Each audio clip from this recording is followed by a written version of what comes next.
Hello guys, we are back with our next lecture. In this lecture, let us go through that second type of memory organization, that is isolated input output. Okay, so if you observe carefully from the name, it is giving some information guys. It is nothing but isolated input output. Okay, so here we are going to separate input output and the memory. So if you observe carefully, the address bus and data bus are common.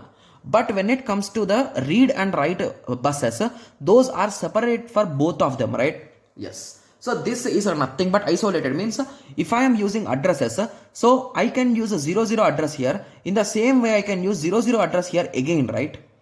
Because if I write 00 address, okay, if I write 00 address, if I request for 00, because few of you might be saying that 00 is used twice, so at a time these two will be active, right? So most of you will be getting that out, but it is wrong guys. They will not activate both times, so any one of them will only be active.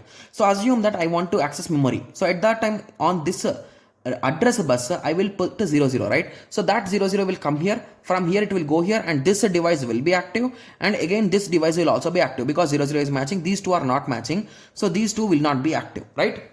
Yes. So when these two devices are active, I know that this device is the original device, right? Yes. So at that time, whenever I want to send data or I want to write something, read data or write data, I will put on these two buses only, right? So the third one and the fourth one. So those information will be going only to the memory.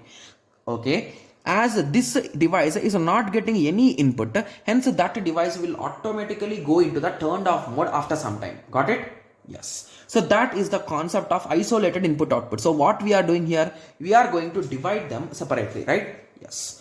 Okay, so now let us go through the theory. Here common bus to transfer data between the memory or IO and CPU.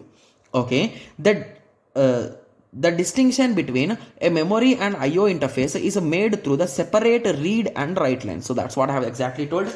Here the major advantage is here memory is used efficiently as the addresses can be used two times. So that's what I told. 00 is used twice, right? Yes. And the disadvantage is needs different control lines, one for memory and one for input output. So if you observe carefully, so here CPU is having how many guys? So it is having two reads and two writes, right? So it's a burden for CPU, right? Yes. So that is the disadvantage here. So now I hope everyone got a clear idea, right? So in memory mapped input output, we told that the disadvantage is though they are not separate. In isolated input output, we are saying they are repeated. So the next version is input output with the processor guys. So that is the next topic which we'll be discussing. So we shall discuss about IO processor in the next lecture guys. Okay. Yes. So let us meet in the next lecture. Thank you. Thanks for watching.